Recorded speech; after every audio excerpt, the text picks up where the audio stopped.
அண்ணி இத போட்டுக்கோங்க. என்ன பண்ற நீ? இத போட்டுக்கோங்க இருங்க. ஏய் அதெல்லாம் வேணாம் ரேவதி.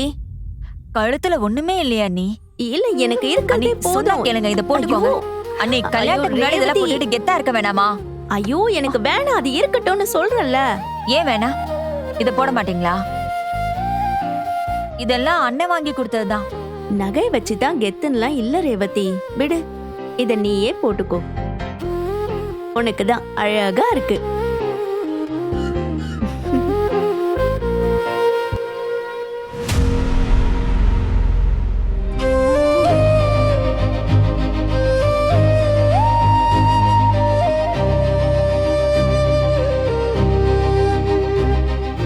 மேம் வெளியே தான் இருப்போம், ஏதாவதுனா கூப்பிடுங்க.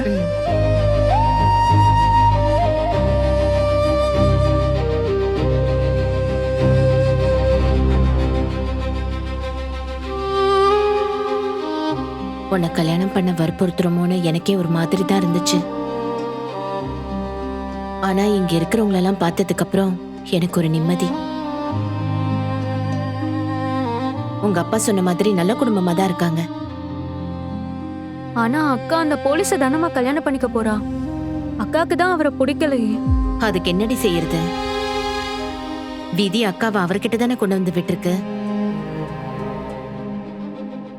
இவளும் அவரும் போட்ட சண்டையை வச்சுதானே அவரை பார்த்து நம்ம பயப்படுறோம். அவர் வீட்டுல அவர் நல்ல மாதிரி தானே இருக்காரு, அதெல்லாம் சரியாயிடும்.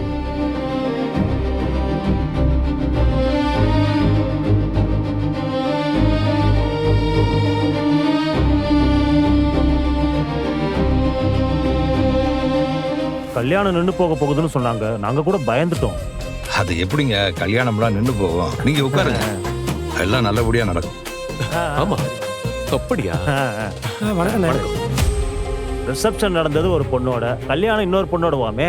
அதுக்காக கல்யாணத்தை நிறுத்த முடியாதுல்ல. அதான். வணக்கம். வணக்கம்மா. அது எப்படி நிக்கும்? கல்யாணத்தை நடத்திடுவோம்ல.